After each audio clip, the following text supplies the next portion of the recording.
Buenas noches, buenas tardes a todos, a todas y a todes a este seminario internacional Repensando el Género en San Marcos, además el segundo coloquio de estudiantes de la Maestría de Género y Desarrollo de la Universidad, conmemorando, celebrando los 25 años de transformación académica y social en nuestra sociedad.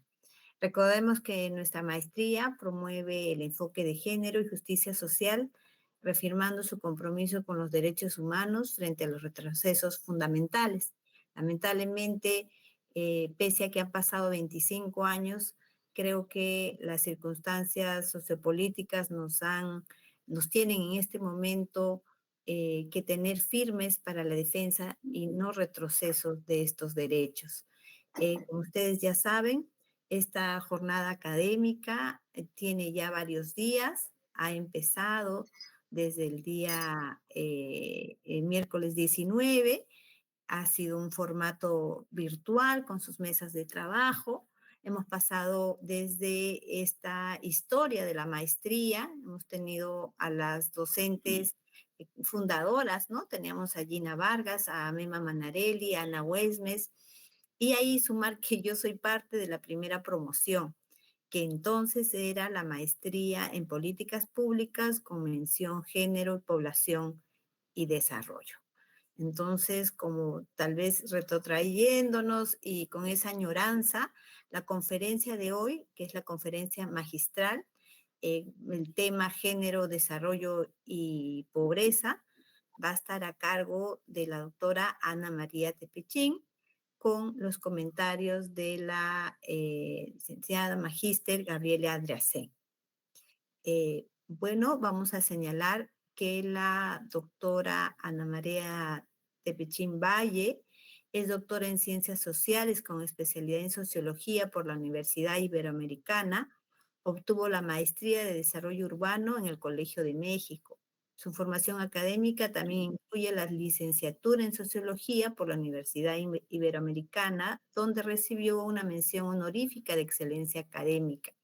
Ha sido reconocida como investigadora del Sistema Nacional de Investigadores desde el 2007 y es miembro activa de la Academia Mexicana de Ciencias desde el 2017. Ingresó al Colegio de México como investigadora del Programa Interdisciplinario de Estudios de la Mujer en el 2005 y desde el 2010 fue contratada como profesora investigadora. Dirigió la revista interdisciplinaria de estudios de género del 2018 al 2022 y desde el 2022 es directora del Centro de Estudios de Género del Colegio de México. Su labor académica se centra en el enfoque de género y en temas de especial interés como la pobreza, la vejez, la violencia, las políticas públicas, la autonomía de la mujer y el trabajo de cuidados. Tiene sendas publicaciones que nos va a tomar bastante tiempo, por ejemplo, violencia por razón de género durante la posseparación, facultades de las mujeres y la subsistencia. Ha participado y participa en conferencias magistrales, teniendo una de las últimas, Pobreza, Género y Política, en la jornada sobre género, violencia y políticas públicas en el Instituto del Estado de San Luis Potosí. Asimismo, ha participado en diversos eventos internacionales, así es que esta noche tenemos el honor y el agrado de tener con nosotros a Ana María, quien nos va a disertar esta tarde con su ponencia Género, Pobreza y Género, Investigación y Reflexiones para la Intervención. Te escuchamos, Ana María, gracias. Muchas gracias, Gat. Para mí es realmente un honor estar aquí y un gusto poder compartir alguna de la experiencia que tengo en investigación en este foro. Agradezco mucho la invitación que me ha realizado la Universidad Nacional de San Marcos a través del profesor Martín, coordinador de la Maestría de Género y Desarrollo, y el tema al que dirijo esta conferencia y que trabajo hace ya poco más de 25 años es el de la pobreza con enfoque de género. Para esta conferencia he elegido abordarlo presentando avances en la investigación sobre la pobreza desde un enfoque de género, para reflexionar conjuntamente sobre las dimensiones que se requeriría tomar en cuenta al diseñar e implementar programas dirigidos a atender el grave problema de la pobreza en general y en específico la pobreza de las mujeres desde un enfoque de género. Entonces voy a compartir una presentación para hacer un poco más ágil. Ahora la estoy compartiendo.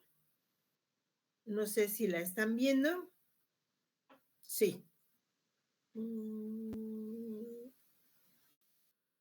Perfecto. Hay que ampliarla, Ana María.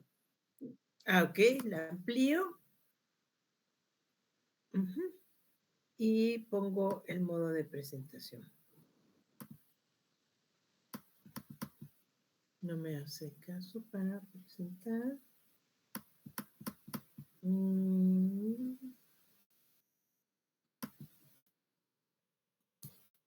A ver, voy a tratar por acá, porque hace ratito nos funcionó muy bien. Compartir.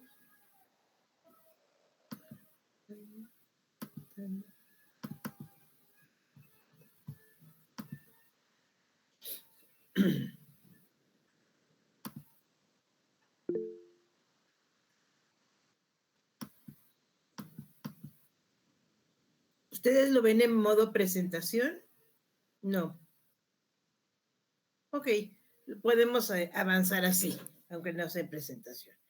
Entonces me interesa mostrar.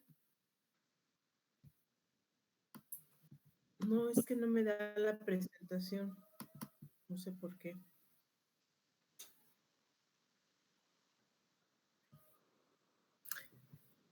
Mejor pasarlo así nomás una por una, porque el modo presentación es un problema. Ajá. Es que estamos en Google, ¿verdad? Sí.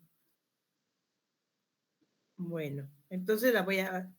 Lo que pasa es que no me deja el comando. Déjame ver si por acá. Creo que ahora sí. ¿La ven bien? ¿O la ven fija? Está bien. Todo ok. Perfecto. Ok, entonces esta presentación tiene la siguiente estructura. Primeramente, me interesa introducir el tema presentando algunos de los lugares por donde ha transitado el debate sobre pobreza, mujeres, género y desarrollo. En segundo lugar, me interesa presentar las dimensiones fundamentales que habría que incorporar en el diseño e implementación de programas de atención a la pobreza con enfoque de género. Y en tercer lugar, me interesa delinear algunas direcciones hacia dónde avanzar y otras que habría que evitar. Para introducir el tema, habría que decir que el de las mujeres en pobreza ha sido estudiado desde muchas disciplinas: la economía, la sociología, la demografía, la psicología, la historia. Se ha documentado que la diferencia entre ser hombre y ser mujer en pobreza se revela en una menor escolaridad para ellas, en oportunidades laborales con menor prestigio, con menores salarios, en opciones limitadas de participación política, por mencionar algunas. Ello ha resultado en una importante acumulación de información y conocimiento que ha permitido caracterizar la situación de las mujeres con escasos recursos. Sin embargo, contar con caracterizaciones de las mujeres en pobreza es apenas un primer paso para avanzar en el conocimiento sobre la manera en que el género moldea la pobreza en general y en particular la de las mujeres.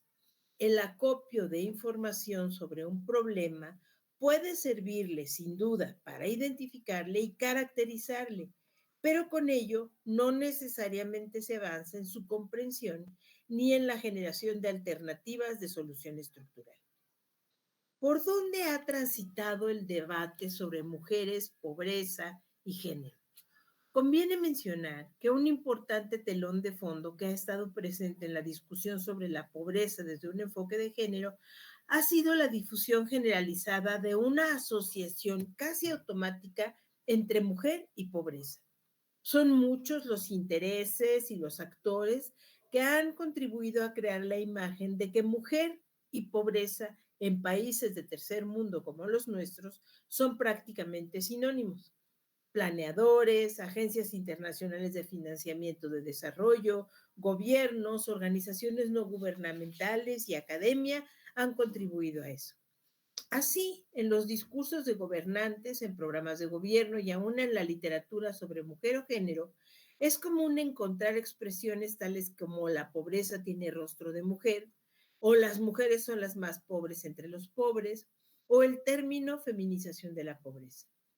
De manera general, y a veces un tanto ambigua, con las expresiones la pobreza tiene rostro de mujer o las mujeres son las más pobres entre los pobres, se hace referencia a que las mujeres están sobre representadas entre la población en pobreza, es decir, que hay más mujeres en pobreza que hombres en situación de pobreza, y a que esta situación se ha venido incrementando a lo largo del tiempo.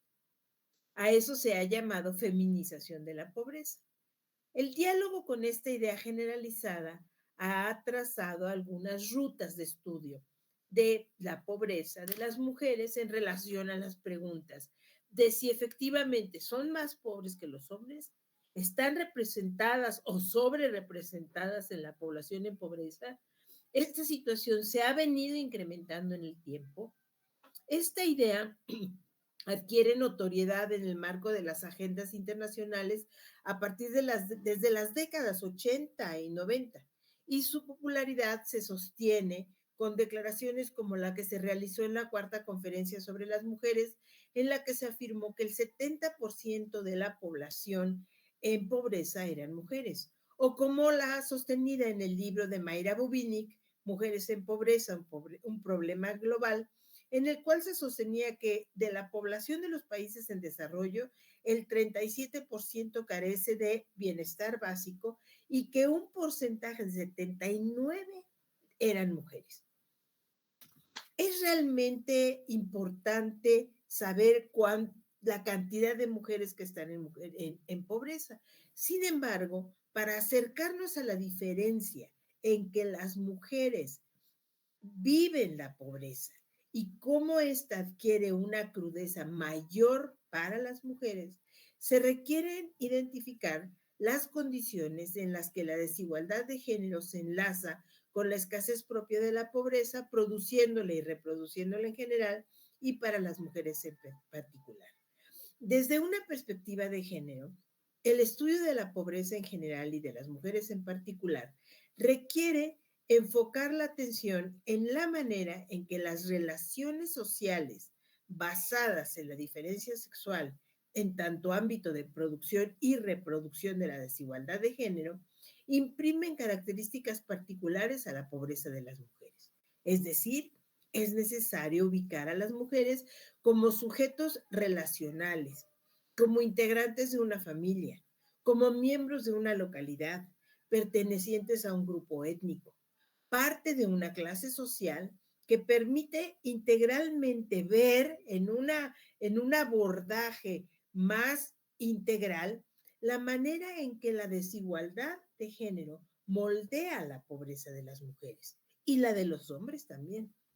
En este sentido, un avance importante ha sido el de romper el supuesto de distribución equitativa de los recursos dentro de los hogares y dejar de partir de una concepción de hogar armónico y democrático. Es decir, es necesario tomar en cuenta las dinámicas de poder que se dan entre los integrantes de la unidad doméstica, de donde resulta una distribución interna de recursos en donde la equidad es solamente una de sus posibilidades.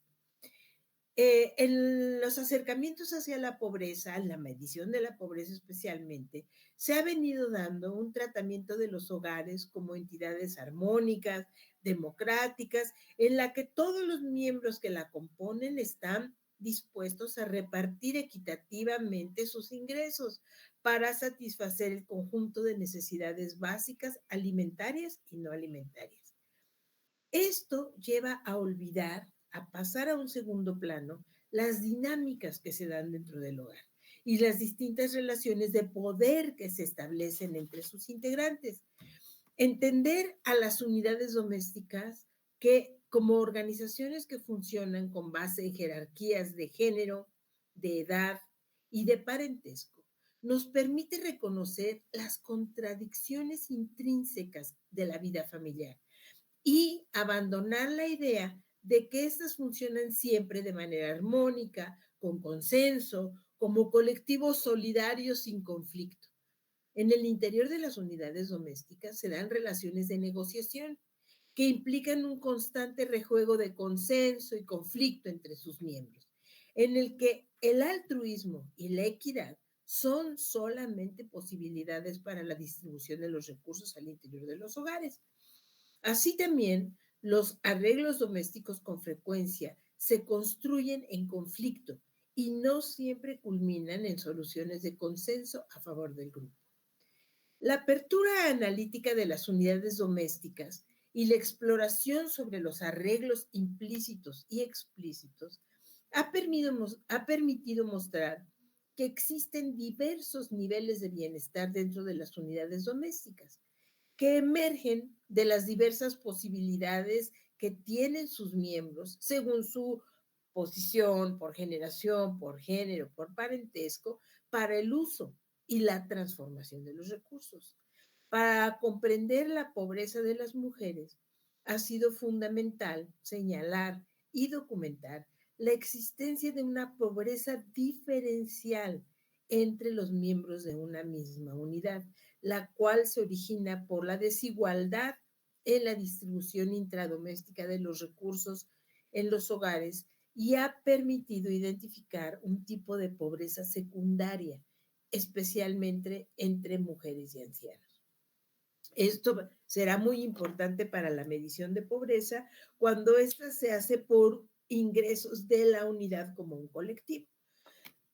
Otro avance muy importante en el acercamiento de la pobreza de las mujeres es tener en cuenta que carencias en ingreso, educación, alimentación, acceso a servicios de salud y seguridad social, alimentación, son indicadores de pobreza, pero no necesariamente lo son de desigualdad de género.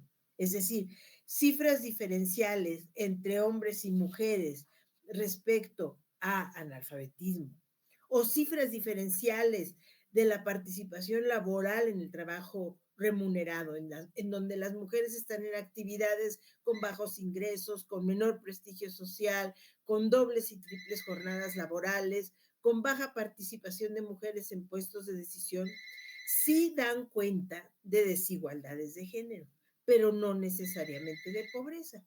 Es decir, desigualdad de género no es sinónimo de pobreza. Y esto es de suma importancia de cara al diseño de programas de atención a la pobreza desde un enfoque de género. La desigualdad de género no es la causa de la pobreza de las mujeres, ni la pobreza es la que produce la desigualdad de género. La desigualdad de género no es exclusiva de la pobreza, está presente en la vida de mujeres y hombres independiente de su situación de pobreza-riqueza. La encontramos a lo largo de la escala social. La desigualdad de género se presenta más allá de la población en pobreza, permea la sociedad. Por tanto, la desigualdad de género no puede ser considerada como un elemento constitutivo específico de la pobreza. Mujeres que por cuestiones de género no han podido continuar con una educación formal, que son analfabetas, a quienes por cuestiones de género se les niegan las oportunidades para salir de casa o para desempeñar algunas ocupaciones, o que están sometidas a violación de derechos humanos, víctimas de violencia, no necesariamente están en situación de pobreza. Sin embargo, en situaciones de pobreza, los bajos niveles de escolaridad, todos estos indicadores de pobreza, el analfabetismo, la reducida o nula generación de ingresos propios, la devaluación del trabajo, la asignación al trabajo doméstico y de cuidado sin corresponsabilidad de varones o de la sociedad en general, el limitado acceso al crédito, a la propiedad de tierra, la falta de autonomía o el sufrir violencia, todas ellas manifestaciones de desigualdad de género, moldean la pobreza que viven las mujeres y reducen sus alternativas para hacerle frente y sus posibilidades de superarla. Así, en el estudio de la pobreza desde un enfoque de género y también en el diseño y en la implementación de programas para su atención desde un enfoque de género, es fundamental la identificación de esos obstáculos derivados de la desigualdad de género que encuentran las mujeres en situación de pobreza. El punto de partida es que la pobreza de las mujeres no está relacionada únicamente con el acceso de recursos y que para avanzar en su comprensión es necesario tomar en cuenta que el género moldea las posibilidades para su uso y transformación, así como las maneras en que esto se realiza. En este sentido, es importante identificar factores de género. ¿Cuáles son esos obstáculos que están relacionados con la pobreza, pero que emergen de desigualdades de género? Es decir, se trata de determinar esos obstáculos que viven las mujeres derivados de un orden de género y que están estrechamente relacionados con la forma en que las mujeres viven y sobreviven la pobreza.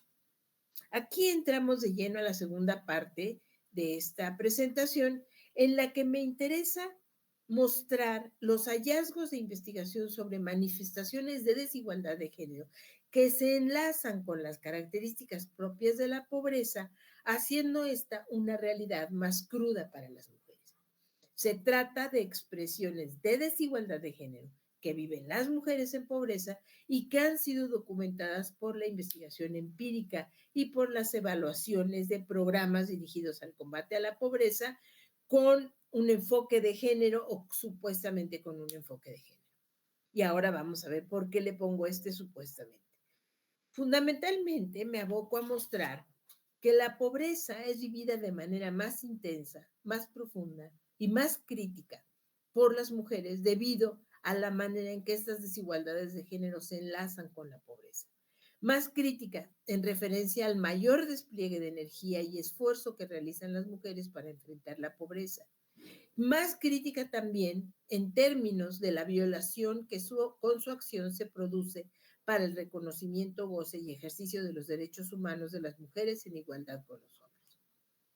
Voy a mostrar primero aquellos obstáculos ligados a la división sexual del trabajo que tiene que ver con la distribución de los recursos en la sociedad, es decir, la forma en que organizamos la producción en la sociedad.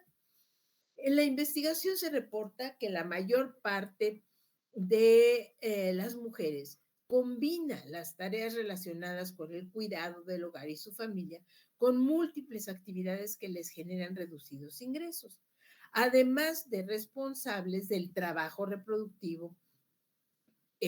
También son trabajadoras productivas, realizando actividades como bordado de ropa y manteles, ventas de alimentos y artículos diversos, limpieza de establecimientos comerciales, agricultura de subsistencia, terrenos, limpieza de escuela, de hogares, entre otras.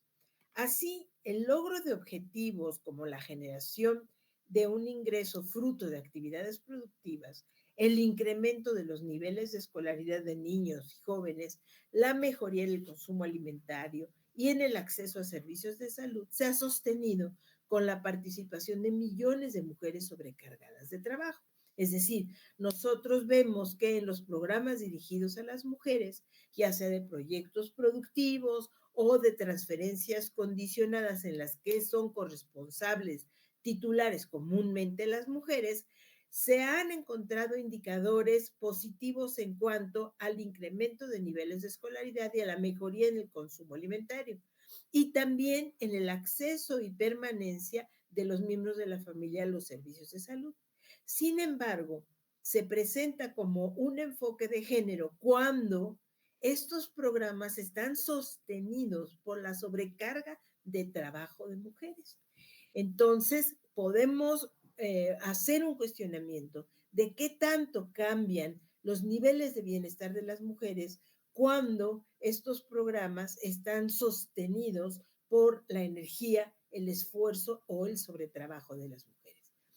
Pasemos ahora a otro tipo de los obstáculos que encuentran las mujeres debido a diferencias de género, enraizadas en el orden de estatus de la sociedad, en donde las normas de género penetran patrones culturales de interpretación y de valoración. Es decir, ya hemos dado una mirada a aquellos factores que están ligados a la división sexual del trabajo.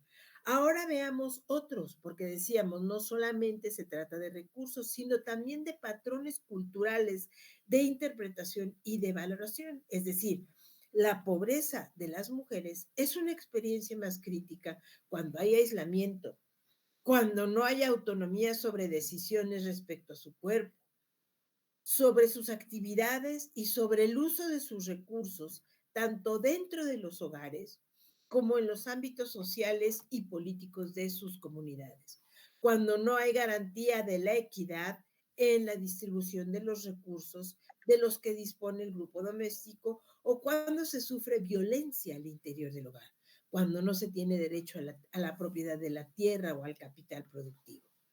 Revisando entonces los estudios y evaluaciones de programas dirigidos a atender la pobreza, encontramos entonces que las dificultades que encuentran las mujeres para enfrentar la pobreza no se limitan a la dimensión de la distribución. Es muy importante esta división del trabajo, esta sobrecarga de trabajo de las mujeres, pero también encontramos estos obstáculos en la dimensión del reconocimiento debido al escaso poder de negociación que ellas tienen dentro de sus hogares. Limitado poder, limitada autonomía para participar en la toma de decisiones y limitada libertad de movimiento, así como un constante y permanente riesgo de violencia. Efectivamente, encontramos que comúnmente las mujeres en situación de pobreza no gozan de posiciones de poder, ni participan en decisiones, ni tienen amplia libertad de movimiento. La falta de autonomía impide, por ejemplo, que los proyectos productivos sean generadores de ingresos. ¿Por qué? Porque las mujeres en pobreza eligen aquellos que les demandan menos tiempo y que no existen movilidad o transportarse de un lado a otro. ¿Por qué? Porque están limitadas en su poder de decisión y se reporta en muchas ocasiones, que pedir permiso a la pareja o al esposo o al marido. Ello contribuye a que las actividades emprendidas no tengan éxito como fuentes de ingreso de largo plazo. La falta de autonomía y esta libertad de movimiento ocasiona que las mujeres también abandonan los proyectos. Es decir, es una tensión constante entre cumplir con el proyecto y tener problemas en casa o abandonarlo. Los ingresos recibidos o generados por las mujeres, además, son muy pocos y no necesariamente desencadenan movimientos dentro de la posición de jerarquía de género en los hogares.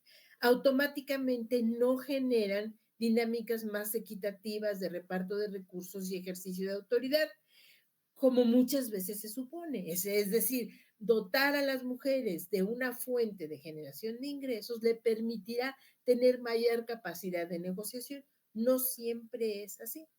El machismo también se expresa en que los hombres desconfían de ellas cuando tienen que salir de las comunidades, ya sea solas o en grupo, más aún si salen acompañadas por los técnicos que las apoyan en la operación de los proyectos.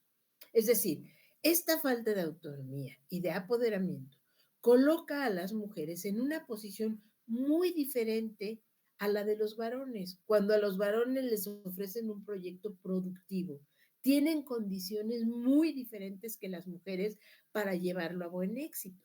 Aunque los dos, hombres y mujeres, comparten una situación de pobreza, el obstáculo de género, la jerarquía de género, hace más crítica la situación de las mujeres. El escaso poder de negociación de las mujeres, entonces, estamos viendo que es un factor muy importante para aquellas que viven en pobreza. Y la forma más extrema en la que se manifiesta esto es en la violencia de género. Con el término de violencia de género se hace referencia a aquellas formas de violencia que hunden sus raíces en las definiciones y raíces de género dominantes en una sociedad dada. Es decir, se trata de una violencia que tiene su raíz en fundamentos socioculturales, basada en el predominio de la heterosexualidad, los estereotipos de género y la desvalorización de lo femenino en general. Citando a Castro y a Riquer, que son académicos que han estudiado cuestiones de violencia desde mucho tiempo, dicen, al violentar a las mujeres, los hombres no hacen sino lo que socialmente se ha considerado su potestad, la de dominar, tutelar y corregir a las mujeres. La investigación realizada sobre violencia de género contra las mujeres ha señalado, como ya decíamos, que esta se presenta a lo largo de todos los grupos socioeconómicos. Sin embargo, las mujeres en pobreza tienen condiciones muy poco favorables en cuanto a acceso a uso y transformación de recursos, derivando de ello poco poder en sus relaciones personales y sociales. Es decir, la baja escolaridad, la falta de habilidades y conocimientos para ingresar al mercado laboral, la dificultad para articular trabajo remunerado y no remunerado, la sobrecarga de trabajo, son factores que colocan a las mujeres en pobreza, en una situación extrema de subordinación y dependencia que cobra su forma más brutal en la violencia de género. Las mujeres en pobreza están en un callejón sin salida cuando se sienten incapaces de dejar a sus abusadores de los cuales dependen económicamente. La violencia de género, entonces, es un factor que coloca decisivamente en una posición diferente a las mujeres que a los varones en pobreza, tornando más crítica su situación. Pasamos a la tercera parte de esta presentación, pues buscando hacia dónde avanzar o cuáles direcciones evitar para intervenir en poblaciones de pobreza con un enfoque de género. Es decir, que al tratar de ayudar, de salvar algunas condiciones que enfrentan las mujeres en pobreza, lo que hacemos es reproducir desigualdades de género, como es el caso de la sobrecarga de trabajo cuando se les asigna un trabajo productivo o de la violencia cuando se les trata de cambiar los estereotipos de género y permitir que se muevan o que tengan un mayor poder de negociación, cobrándose forma en violencia. ¿Cómo diseñar una política social dirigida a población en pobreza que tenga un componente de género? Actualmente hay cierto consenso en que el diseño e implementación de programas y políticas en los que se pretende introducir acciones deliberadas para avanzar hacia la igualdad de género al mismo tiempo que se ataca la pobreza requiere alejarse de dos direcciones. La primera es hacia ubicar a las mujeres en función exclusiva de su sexo. Es decir, no se le puede seguir dirigiendo política social a las mujeres reproduciendo la función que se le ha otorgado en la jerarquía de género, es decir, como cuidadora, encargada de las funciones domésticas dentro del ámbito familiar. Y este es un enfoque que probablemente ustedes ya conocen en su maestría, que es el enfoque de bienestar. Son aquellas políticas en las que se les adjudica a las mujeres la responsabilidad de llevar a los hijos a los servicios de salud, tomar cursos para mejorar la nutrición y la alimentación. Todo ello, por supuesto, es positivo para los miembros de la familia, pero la manera en que se hace reproduce desigualdades de género. Es decir, considerar que las mujeres tienen vocaciones o habilidades naturales o preferencias individuales en función del sexo ha llevado al diseño de estrategias dirigidas básicamente a mejorar para que ellas sigan siendo responsables casi en exclusiva del bienestar común de la familia. Esta manera de ubicar a las mujeres es el rasgo característico del enfoque conocido en la política social como de bienestar y considera a las mujeres dentro de los grupos dependientes ya de entrada, o en desventaja, que requieren atención mediante programas asistenciales. La segunda dirección es la de alejarse de reproducir una naturalizada división sexual del trabajo, que establece la responsabilidad casi exclusiva de las mujeres, decíamos, para el cuidado del hogar, la familia y en especial de los hijos, porque esto lleva a una dificultad para la articulación entre el trabajo productivo y reproductivo. Es decir, lo que se requiere es incidir deliberadamente, flexibilizando estos patrones que colocan a las mujeres en la organización social como principales responsables de la crianza, reproducción y cuidado de los miembros de los hogares. Este tipo de política social tiene rasgos de lo que se ha llamado el enfoque mujeres en el desarrollo, en los que se ha visto que lejos de aumentar el bienestar de las mujeres, ha traído como consecuencia la generación de dobles y triples jornadas y una sobrecarga laboral. Así han resultado en la ubicación laboral femenina en los sectores menos modernos de la economía, debido a que subestiman el trabajo y aporte económico de las mujeres en las actividades de producción y reproducción.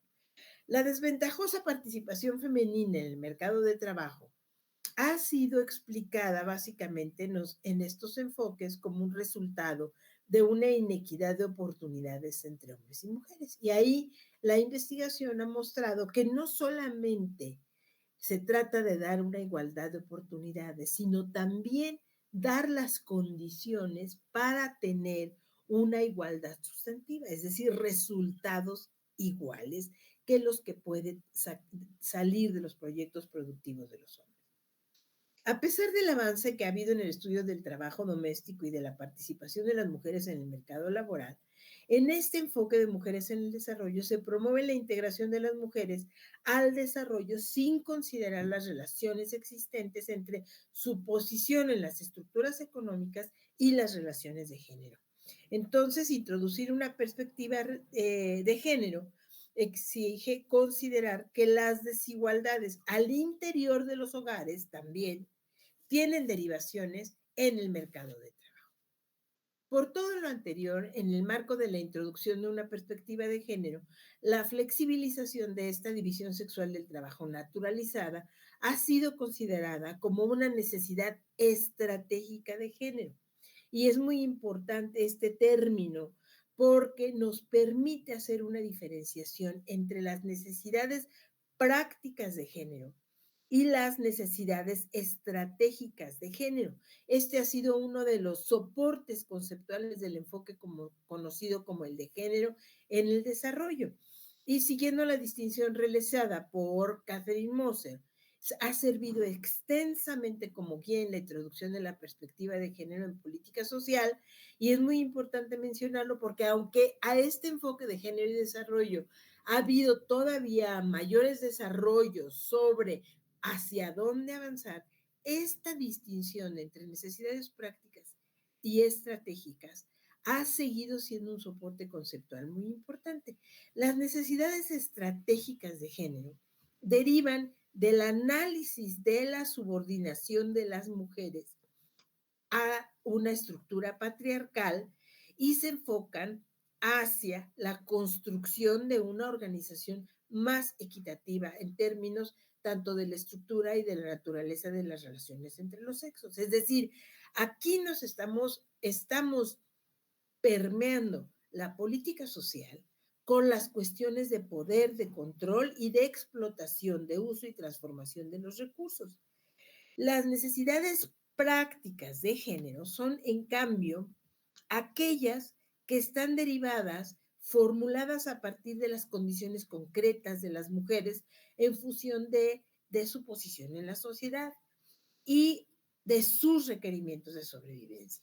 Estas son identificadas con facilidad porque están relacionadas con las condiciones de vida de las mujeres. Es decir, las necesidades prácticas son las que se dirigen como respuesta a situaciones inmediatas. Mejor alimentación, necesidad de agua, necesidad de educación. Estas son necesidades prácticas que por supuesto se tienen que atender, pero que tienen que estar diseñadas a partir de las condiciones que tienen las mujeres en un orden de género en el que están subordinadas.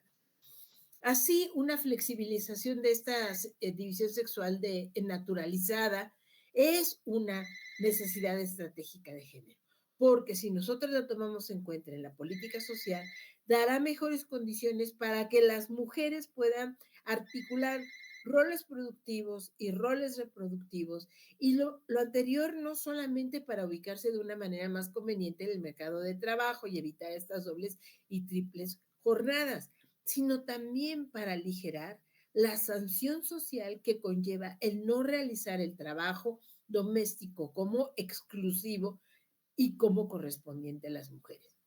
En congruencia con lo planteado anteriormente, yo me gustaría cerrar esta parte de la conferencia diciendo que incorporar una dimensión de género demanda que la provisión del bienestar de las personas, así como el combate a la pobreza, sean abordadas de tal manera que el peso de la responsabilidad no siga recayendo de manera especial ni necesariamente en las mujeres. Es decir, se necesita promover valores culturales en los que las mujeres puedan centrarse en trastocar las normas de género que están reproduciendo desigualdades. Es decir, se trata de una transformación en la que se acompaña a las mujeres. Estas desigualdades no pueden ser enfrentadas por el individuo, no pueden ser enfrentadas por las mujeres solas. Es necesario generar y difundir nuevos sentidos comunes acerca de las mujeres y de los hombres, de tal manera que no empujemos a las mujeres a una transformación, sino un acompañamiento, sin un cambio en los patrones interiorizados de género. En este sentido, cualquier intervención dirigida a las mujeres sabemos que va a trastocar la dinámica de las familias y que va a trastocar las relaciones de poder dentro de las unidades domésticas.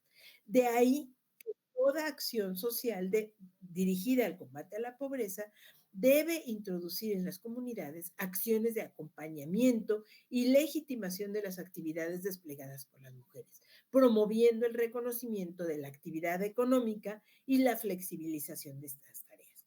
Desde esta óptica es deseable que ello se haga a partir de un diálogo entre los diversos sectores. El objetivo es potenciar la transformación y disminuir el costo social que implica la renegociación de las normas de género, así como trastocar las normas de género reproductoras de desigualdades. Es decir, necesitamos mover la discusión del espacio de la negociación privada a una discusión de las amplias formas de organización social para conseguir para hombres y mujeres una ciudadanía plena. Y con esto terminaría por ahora. No sé si me pasé del tiempo. Muchas gracias, Ana María. Ha sido una disertación necesariamente con este nivel de detalle, más aún que justo hace 2 días el Congreso peruano ha aprobado una modificación a nuestra ley de igualdad, donde ha sacado el término género, ¿no? Siempre para un grupo fundamentalista, pues hablar de género es hablar de una mala palabra, de algo que debe ocultarse, ser velado, y lamentablemente estamos en unas circunstancias políticas muy duras. Pero para esto son estos espacios, ¿no? Creo que unos espacios actuales de resistencia y hacer frente a esto. Lamentablemente esta norma, por el número de congresistas aprobado, no pasa a segunda votación, entonces solo quedaría la promulgación de la persona que está asumiendo la presidencia interinamente, cosa que es muy posible que apruebe porque por sus antecedentes, pues, ¿no? Pero sigamos fuertes. Yo creo que las feministas, las personas que estamos acá, los y las feministas, somos un grupo importante que debemos estar organizados, y estos espacios como la maestría en sí, que nos conecta directamente de un espacio académico a la acción también. Yo creo que muchas de nosotras somos activistas y bueno, es una lucha que tenemos que enfrentar. Muchas gracias, Ana María, ha sido excelente tu disertación. Muchas Entonces, gracias. tenemos ahora para hacer un comentario a la excelente ponencia de Ana María a la magíster Gabriela Adriansen. Ella es de casa, ¿no? Es historiadora por la Pontificia Universidad Católica del Perú. También es magíster en género y desarrollo en Flaxo, Ecuador. Y además ha sido nuestra coordinadora. Yo también he formado parte de esta diplomatura interdisciplinaria en políticas de cuidado y economía feminista, ¿no? También hemos sido la primera promoción. Ha sido una experiencia maravillosa para todas nosotras, todos y todes. Entonces tenemos, para que ella nos dé un comentario sobre la ponencia de Ana María. Gracias. Gracias Mirna, gracias Ana María. Es verdad, Mirna tiene la vocación de haber sido primera promoción de la maestría de género y la diplomatura, así que también le agradezco por haber pasado por nuestra diplomatura, por nuestro diplomado, y creo que ahí Mirna también la vamos a invitar a que haga unos comentarios, porque efectivamente tú decías, Ana María, varias cosas que creo que ameritan reflexión, ¿no? Una primera que te la planteo ya de arranque para que tú puedas de repente comentarle a quien nos escucha. Como ha dicho Mirna, nos enfrentamos a un retroceso conservador en nuestro país muy fuerte. Y la última es esta idea de hablar solamente de igualdad de oportunidades entre hombres y mujeres, ¿no? Esa es el retroceso que se está planteando, lo que implica además cambiar o directamente, entiendo, abolir la Política Nacional de Igualdad de Género, que es la primera política que se hizo en este nuevo marco de políticas en el año 2021 y que efectivamente tenía como uno de sus objetivos el desarrollar un sistema de cuidado, ¿no? En este caso, identificaba el tema de las brechas, digamos, socioeconómicas, ¿no es cierto?, de las mujeres y veía como una intervención el Sistema Nacional de Cuidado, ¿no? Entonces, digamos que eso está en peligro, incluso se plantea en las disposiciones transitorias eliminar la palabra enfoque de género de toda normativa nacional, ¿no? Entonces, ¿qué pasa, no? En principio hay la creencia, bueno, primero que el género se ha tildado aquí como en muchos países la ideología de género, ¿no? Ha sido demonizado y además, bueno, esto viene incluso de Europa, o sea, en todo el mundo hubo esto, ¿no? Allá no le decían ideología de género, le decían contra la teoría de género, eso hubiera sido más interesante. Pero aquí se plantea que, digamos, también enjuiciaron a una congresista, perdón, por el tema del uso de los baños de mujeres trans. Entonces, todo lo que en realidad en el fondo está en contra del tema de la diversidad sexual, ¿no? La palabra género para ellos habilita el tema de la diversidad sexual, cuestiona, porque también cuestiona la educación sexual integral y cuestionan lo que es la base de la teoría de género, que es que la construcción de lo que significa ser mujer y ser hombre es una construcción social y cultural. O sea, contra eso se están yendo directamente, ¿no? Entonces es el destino biológico, una es ser mujer y por ende le corresponden una cierta de, como tú decías, funciones, roles, etcétera, ¿no? ¿Y por qué lo traigo a colación? Porque cuando nosotras estuvimos en la gestión y planteamos una propuesta de una política de cuidado y de reconocimiento del cuidado, una de las críticas era, ahora las mujeres quieren que les paguen por hacer más o menos de una manera indirecta lo que les corresponde, ¿no? Que es el cuidado.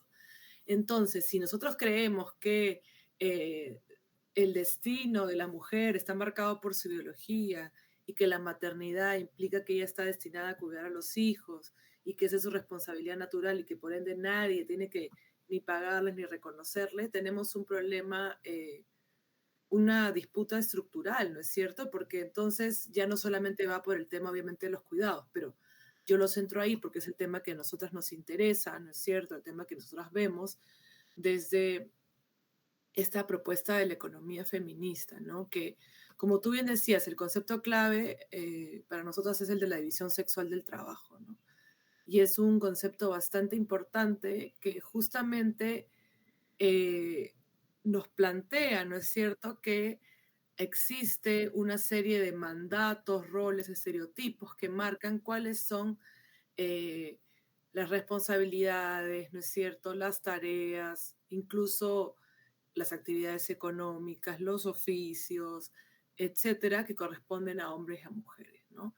Entonces, esto de alguna manera también impacta, o sea, lo que nosotros queremos llamar a la reflexión y que a veces se quiere ignorar, es que esta división sexual del trabajo no solamente implica, obviamente, que como tú bien dijiste, las mujeres estén en trabajos de menor remuneración, que estén en mayor cantidad en la economía informal, que tengan mucho menos horas del trabajo dedicadas al trabajo remunerado disponible, ¿no es cierto? Que interrumpan sus trayectorias escolares, educativas, por la maternidad, ¿no es cierto? Ayer alguien en este mismo espacio decía que el 45% de mujeres en el Perú, no, madres, no retornaban a la vida laboral. Yo, ahí se le cuestionó un poco la cifra, me parece que, no sé si se refiere a un periodo de tiempo, pero en general sí está muy probado cómo se impactan las trayectorias laborales, digamos, a partir de la maternidad, ¿no? Entonces, ¿cuál es el problema, no? Si en la maternidad y el cuidado sigue siendo un tema de mujeres, entonces tenemos un problema que no tiene solución, digamos, ¿no? Entonces, la apuesta por la economía feminista, por las políticas de cuidado, es plantear que, primero, que todos los seres humanos somos interdependientes, que todas las personas requerimos cuidado, y como tú bien decías cuando hablamos de ciudadanía, democracia, partir de la idea que el cuidado es un bien público, es una necesidad de la sociedad, es una necesidad del ser humano. La pregunta es, ¿quién resuelve esa necesidad? ¿Esa necesidad la resuelven solo las mujeres o la tiene que resolver la sociedad en su conjunto?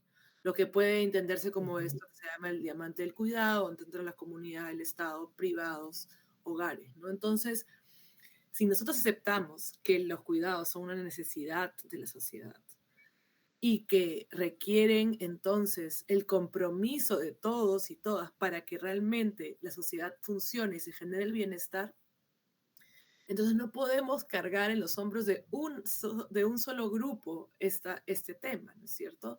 Como alguien decía, si es una necesidad, ahora leía un poco esto de la ética del cuidado, ¿no? Yo vengo más de una formación, si se quiere, el feminismo marxista, pero la ética del cuidado también nos propone cosas bien interesantes y que mezclan la teoría de la reproducción social, que también un poco mezclan estas cuestiones. Aquí hay explotación. Si solamente, porque los cuidados son una necesidad, y si las únicas que la resuelven son las mujeres, entonces las mujeres están siendo explotadas por el conjunto de la sociedad en la medida que están resolviendo una necesidad y generando un bienestar que contribuye a todos y a todas, ¿no? Entonces, esa incapacidad de mirar el costo que implica para las mujeres es lo que no estamos logrando convencer, por decirlo de alguna manera, o traer a la conversación, ¿no? Ya la CEPAL incluso ha planteado que uno de los nudos estructurales para la desigualdad es la división sexual del trabajo. Entonces, claro, es verdad, algunas preferirán hablar de la división de género, ¿no? Para no usar un término que quizás se ha quedado un poco en el pasado. Algunos lo quieren ver como sinónimo de la organización social del cuidado desigual, ¿no? Que hay una desigual organización social del cuidado. Creo que sí tiene que ver, pero hay muchas similitudes entre ambos conceptos y me parece también que es como yo me he un poco comprado la idea de que son sinónimos, pero a veces también tengo algunas dudas, o en todo caso, creo que otra idea que tiene que quedar clara desde la economía feminista es que hay una clara relación entre lo que pasa en el mercado de trabajo remunerado y lo que pasa en el trabajo no remunerado, ¿no? Entonces, son como dos ámbitos, como se dice siempre, la imagen del iceberg, ¿no es cierto? O sea, son dos espacios que están conectados, ¿no? O la decimos la imagen del árbol y las raíces, en fin, son dos caras de la misma moneda, ¿no? Entonces, es imposible pensar en que las decisiones de las mujeres, esa autonomía de la que tú estabas hablando, no está marcada también por esas limitaciones que se viven en el trabajo doméstico y de cuidados no remunerados. ¿No? No hay una libertad completa, si queremos, o una posibilidad eh, de tomar ciertas decisiones frente a eso. Entonces, si la economía misma no entiende que está este otro lado que no quiere ver, es complicado entender un poco lo que tú planteabas con los programas sociales, ¿no? Es decir, que se sostienen en un trabajo, bueno, en realidad no lo quieren ver, pero tendrían que verlo, porque es evidente que no funcionarían, como bien dices tú, sin, Exacto. sin esas horas, sin ese trabajo gratuito del que hacen las mujeres o subsidiado, ¿no? Ahí Mirna, yo la mencionaba al comienzo porque es un trabajo sobre las trabajadoras de UNAMAS, que es un programa del Estado, que no se llaman, no las llama trabajadoras, sino, Mirna nos dirá como socias, tienen una categoría media ad hoc. ¿Por qué? Porque les pagan menos de la mitad del sueldo mínimo, ¿no? Por realizar una tarea tan importante como cuidar a las infancias, ¿no? Entonces también es eso, ¿no? Tú traías el tema simbólico, o sea, o lo que dice Greber, ¿no? Los trabajos más importantes, los que realmente tienen un impacto en la vida, son los trabajos peor remunerados, ¿no? Entonces, hay unas conversaciones muy de fondo que hay que tener acerca de cómo se está organizando el cuidado en las sociedades y cómo se está valorando, ¿no? Y cómo finalmente las mujeres estamos contribuyendo a bienestar, y con eso voy terminando.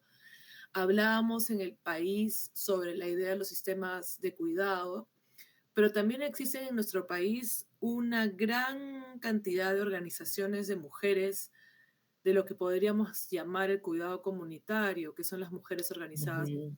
comunes, comedores populares, que vienen realizando un trabajo desde hace muchos años, incluso décadas, para alimentar a la población, ¿no? Entonces, ayer también alguien decía, pero eso ya hay personas que no están en situación de pobreza y tal.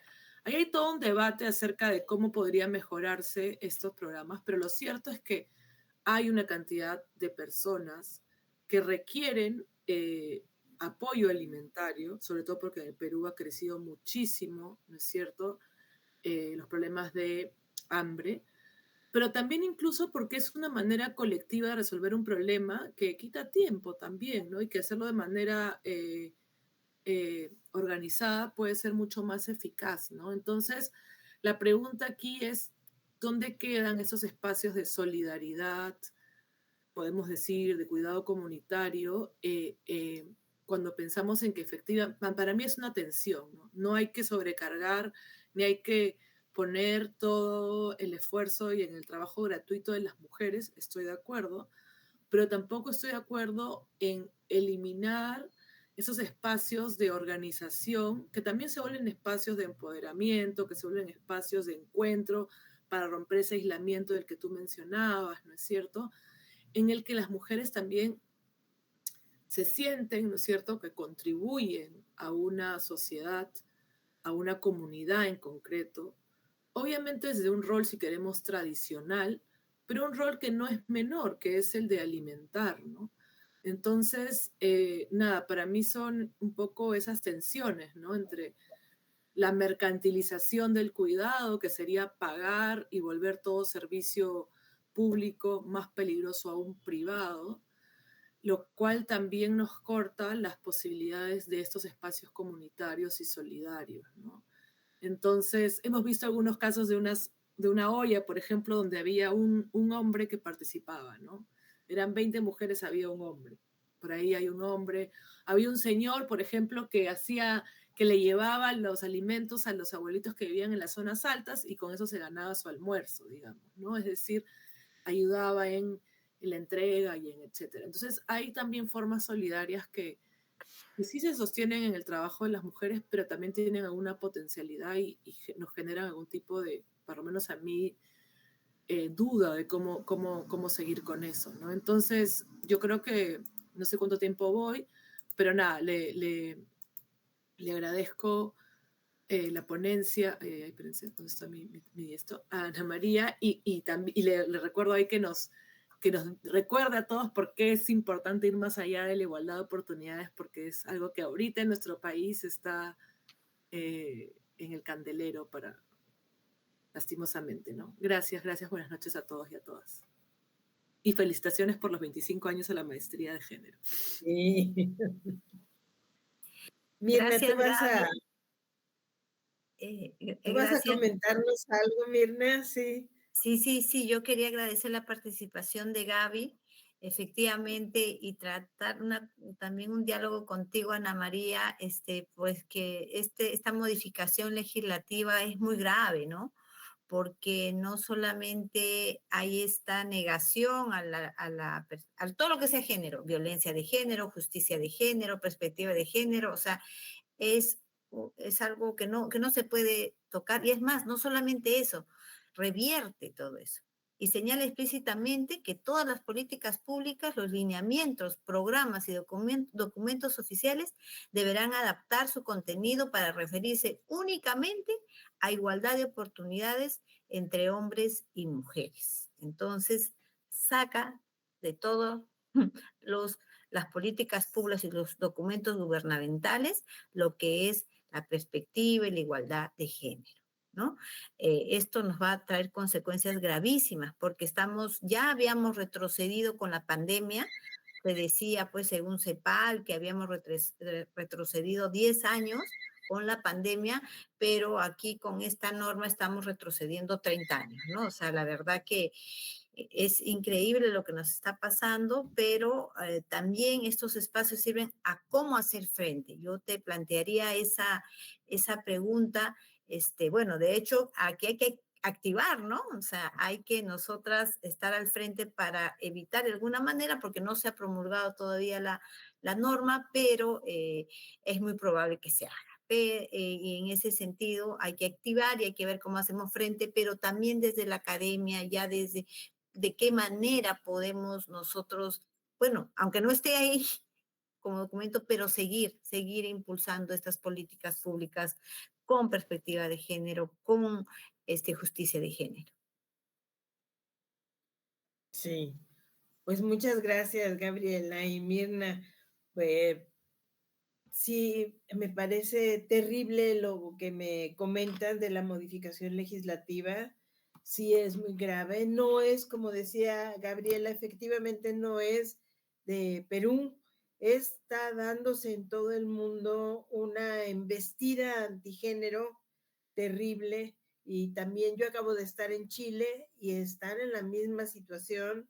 De hecho, me comentaban las colegas que están deteniendo, ellas tienen todo el diseño y tienen el soporte institucional para tener un doctorado en estudios de género, pero que han decidido por ahora no hacerlo para no ponerse precisamente en la mira, porque como han venido trabajando es con líneas transversales en las diversas facultades, de tal manera que no se vea tanto el trabajo de género, pero que esté presente en todas las facultades y eso les ha servido. Pero sí, yo he notado y pues es a todas vistas que tenemos un retroceso en el discurso internacional sobre cuestiones de género. También ahora recordando que este año, a principios del año que tuvimos las celebraciones de los recordatorios de 30 años de Beijing, o la conferencia aquí en México, después de 1975, vuelve a darse en México, y cómo el contexto internacional es de un retroceso y de una amenaza a los avances ya logrados. Y justamente lo que yo quería comentar se da paradójicamente después de una pandemia en la que fue evidente el pilar que está sosteniendo la reproducción de la vida, que es el trabajo de cuidados. Entonces, ahí fue más que patente quienes estaban sosteniendo a las familias y su reproducción, y cómo ahora viene una embestida para poner nuevamente en su lugar a las mujeres, y esto ha sido terrible, ¿no? Nosotros ahora estamos trabajando mucho la cuestión de cuidados y hemos tenido oportunidad de, nuestra estrategia está siendo la de hacer alianzas entre organizaciones de sociedad civil, academia y funcionarias aliadas que tenemos, ¿no? Todavía en los institutos que todavía existen, y ha sido muy interesante la sinergia que se ha dado entre estos diversos actores sociales, porque, por ejemplo, acabamos de tener una gran reunión de trabajadoras del hogar sindicalizadas en un espacio académico en lo que tenemos ya décadas también de estar haciendo trabajo sobre trabajadoras del hogar. Y este diálogo entre las mujeres trabajadoras del hogar, que son remuneradas, que se han sindicalizado, que tienen una alianza global con las académicas y con sociedad civil, ha sido muy, muy fructífera. También tuvimos ocasión de hacer un encuentro entre mujeres cuidadoras. Y esto para mí, bueno, para mí fue un proceso de aprendizaje muy, muy enriquecedor, porque tuvimos mujeres que se han dedicado a cuidar a dependientes, de, ya sea hijos, padres, sobrinos, que tienen algún tipo de discapacidad social, desde sordera, ceguera, parálisis, y cómo han dedicado, cómo han invertido su tiempo, su cuerpo, su esfuerzo, su proyecto de vida gratuitamente para que el Estado voltee a mirarlas y le dé atención a sus hijos. Y cómo también ya se han estado organizando para exigir derechos para el autocuidado. Es muy reciente que vemos que empieza a hablarse del derecho de las mujeres que cuidan a cuidarse, al autocuidado. Y esto me ha parecido una cosa muy, muy, muy, pues muy reveladora de el potencial que tenemos al generar sinergias entre los diversos sectores. Yo creo que es el momento de seguir haciendo esto, de seguirnos juntando academia, sector público, lo que se pueda, y sector de sociedad civil internacionalmente, para generar redes que nos permitan sostenernos en estos momentos de embestida.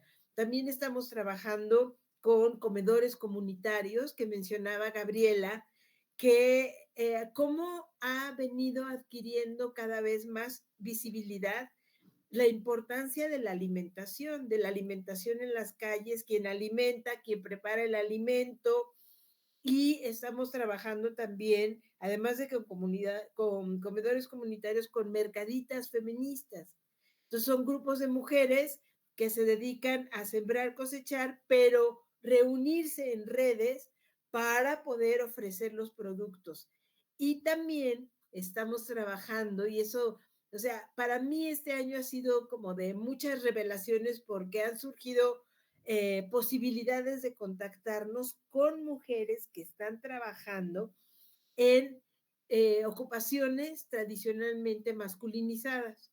Y entonces tenemos a mujeres albañiles, por ejemplo, electricistas, que nos están enseñando todos los obstáculos que tienen para desenvolverse en ese medio, y cómo ha sido importante la generación de estas redes para comunicarse y tener una demanda laboral segura también. Y también tuvimos a trabajadoras de la construcción trans, que fue súper interesante, porque entonces todo esto que estamos haciendo es tratar de hacer fuerza, porque sí notamos que aún en México, que tenemos una narrativa más como de izquierda, tenemos una presidenta, aún aquí se está dando un embate fuerte de la derecha en financiamiento, en presupuestos. Entonces, sí hay que estar muy preparados, y yo creo que la fuerza sigue siendo la fuerza entre todas nosotras. Entonces, yo creo que seguir abriendo espacios como este, visitarnos, conocernos, saber lo que estamos haciendo, es lo que nos puede dar posibilidades de seguir aquí. En esta lucha de la que no vamos a abandonar. Sí, eso sería todo. Gracias, Ana María. Sí, pues efectivamente es un gusto también escuchar cómo están avanzando allá en México. Las circunstancias son diferentes totalmente, pero bueno, acá es hacerle frente, ¿no? Y no perder lo ya avanzado. Exacto. Un comentario que también hacía Gaby es de que sí, pues efectivamente en el marco del diplomado, la diplomatura de cuidados, estaba haciendo una investigación respecto al uso de la uso y abuso, ¿no? De la mano de obra de las mujeres por los programas sociales. Y efectivamente aquí hay un programa, que era Cuna Más, que se encarga del cuidado de los menores, pequeños previos a la cuna, que es, ¿no?, del jardín de infancia, previo al ingreso, de 2 años a veces, de 2 a 3 años, de 1 año, donde se les llama voluntarias y se les paga la mitad de una remuneración mínima, pero sí tienen horario, tienen sanciones y tienen responsabilidades. Si le pasa algo a algún niño, pues ellos son responsables civil, penal y todo, ¿no? Y dónde están ubicados, en sectores marginales, en sectores pobres, ¿no? Yo creo que agudizando esa pobreza, ya no solamente esa pobreza económica, sino también pobreza de tiempo, esa pobreza, porque además estas mujeres tienen que hacerse cargo igual de sus otros hijos, de sus otras labores. Por ejemplo, ¿en qué trabajan? En trabajos autónomos que también implican explotación. Entonces, son explotadas por el sistema doble, triplemente, ¿no? Además de mujeres agobiadas. Otro tema también muy importante es estas sensaciones de maternidad, ¿no? O sea, cómo yo ejerzo mi maternidad, cómo esta puede ser colectiva o no, si se puede pedir calidad, amor, o sea, todo eso, ¿no? Que realmente no se va a poder dar en esta pobreza de tiempo, en esta pobreza monetaria. Entonces, vemos esas carencias y no se da la importancia a la labor, a la labor de maternar, por ejemplo, y la labor que desarrollan las mujeres, que como decía Silvia Federici, ¿no? Y regresar a ella siempre. O sea, parece increíble lo que ella no en los 70, ahora nosotros sigamos y vemos que no se ha avanzado y como el caso del Perú se está retrocediendo. Pero bueno, tendremos que hacerle frente, personas como tú, Ana María, como Gabriel y todas las compañeras y compañeros que han estado en estas sesiones estos días, pues nos develan de que tenemos un contingente de seres humanos valientes que estamos ahí haciendo frente a esto. Agradecerte nuevamente tu presencia, Ana María. Yo les dejo unos minutos para que ustedes puedan hacer algún comentario de cierre para nuestro auditorio que está ahora escuchándolas. Ana María. Ah, Gaby. Yo comienzo para dejarle a Ana María las palabras finales. Efectivamente, pensaba lo que decías ahora, Mirna, con el tema del tiempo. Estaba pensando mucho también el tema de la jornada laboral. Entiendo que en México están discutiendo bajarla a 40 horas o hay una campaña para bajarla a 40 horas. En Perú sigue siendo 48 horas, que es también una jornada larga, que de alguna manera dificulta o impide a las personas tener una vida, una calidad de vida y un tiempo para el ocio, la familia, el deporte, la participación política, etcétera, ¿no? Creo que parte también de entender que la sociedad en la que vivimos ahora, con un transporte también, por lo menos en la ciudad de Lima, bastante deficiente, donde hay largas horas de tiempo que se pasan ahí. Ahora encima le sumamos el tema de la inseguridad, ¿no? que vivimos en Lima. Hay una ola de de sicariato e incluso asesinato a transportistas. Entonces también hay, digamos, hay mayores temores para la población en general y que de alguna manera dificultan, porque hablabas tú de la importancia de que hombres y mujeres se involucren también, por ejemplo, hablamos en el tema del cuidado, ¿no? Yo creo que eso lo demandan muchas organizaciones, muchas académicas. Estamos pensando cómo, de alguna manera, pensamos todas nuestras intervenciones involucrando tanto a hombres como a mujeres, ¿no? Tú mencionabas el tema de las intervenciones en los espacios rurales, por ejemplo, o en emprendimientos, y me ha tocado también vivir o ver que generas una tensión también al interior de la familia cuando planteas que la mujer tenga que viajar, hacer un taller, pasar largas horas.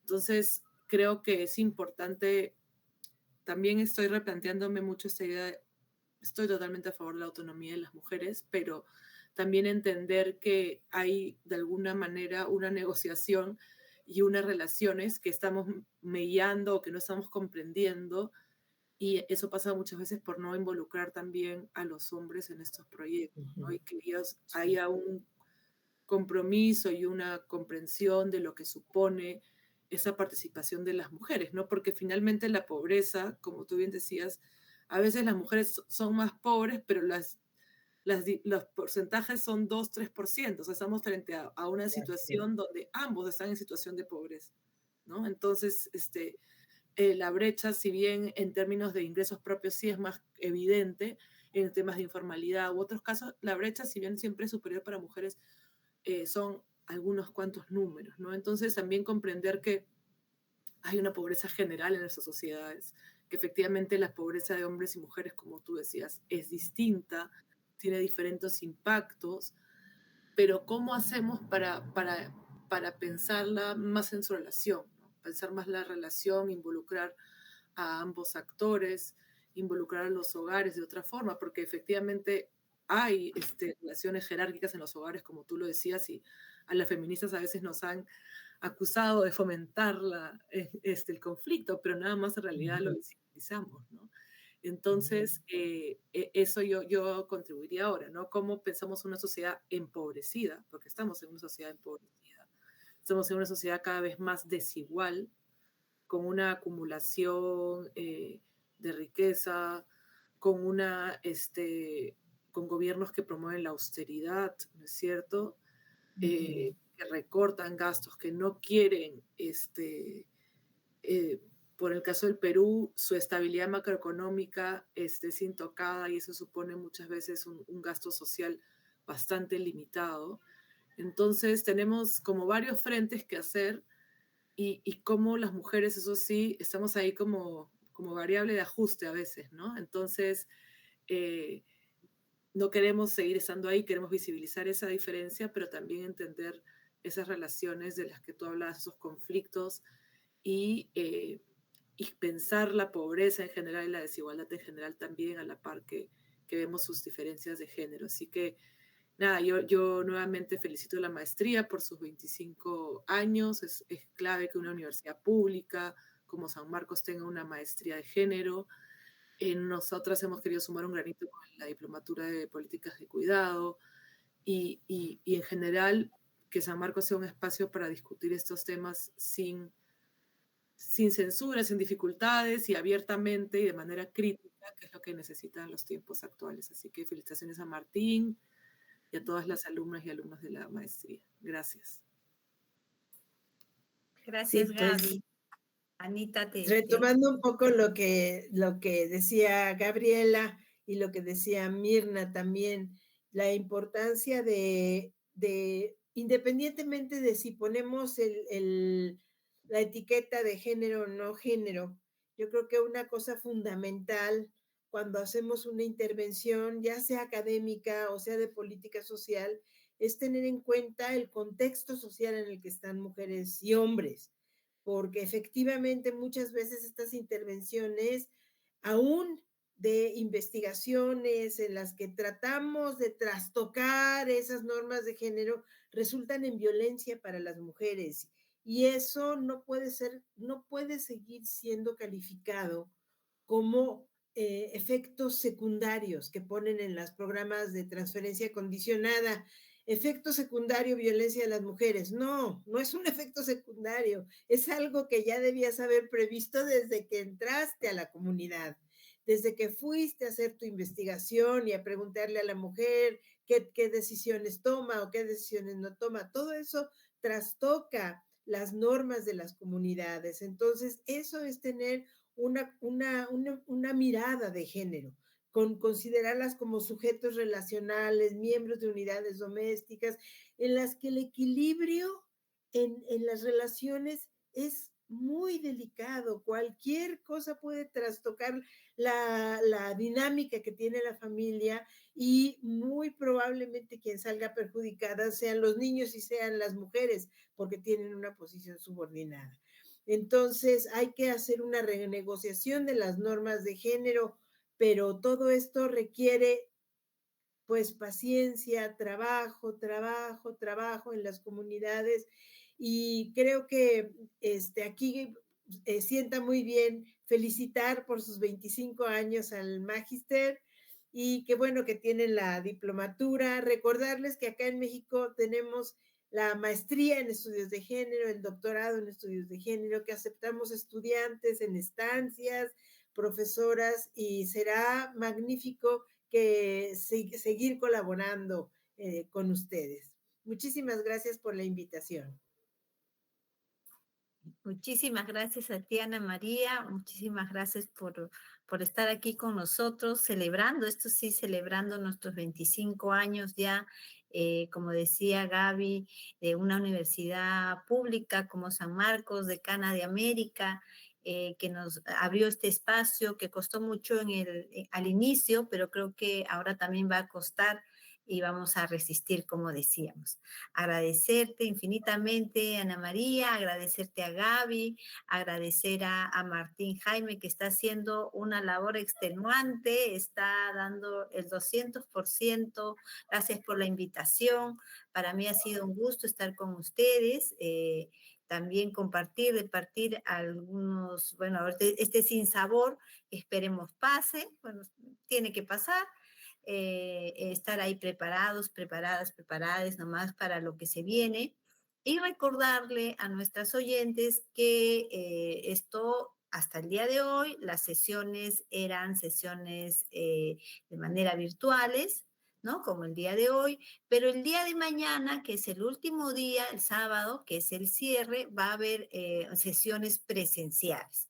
Entonces, tenemos de 9 a 11 de la mañana el tema políticas públicas y género, donde van a estar Eliana Jacobo, Fanny Godoy, Oriele Martínez, con la coordinación de Diana Portal.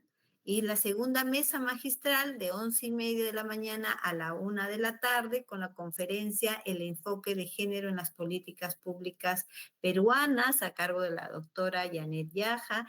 Yo creo que ahí va a haber mucho de qué hablar de esta nueva normativa que va a venir, cómo nos vamos a preparar. Y va a estar también como comentarista Diana Portal y vamos a tener como moderador a nuestro anfitrión, a Martín Jaime. Esto se va a llevar a cabo en San Marcos, en el auditorio de sociales. Así es que los esperamos a todas, a todes, a todos para que asistan, nos vamos a poder ver, ¿no? Hacía bonita esta gestión, estas sesiones virtuales, pero nada como el podernos abrazar y tocar, ¿no? Creo que nos ha costado en pandemia y cuando lo primero que hicimos al vernos era abrazar y tocar a la otra persona con este afecto kinestésico. Entonces invitamos a todos nuestros oyentes, a todos, a esta sesión del día de mañana y abrazo virtualmente pues a Ana María y Gabriela. Eso sería todo por hoy. Muchísimas gracias por su presencia.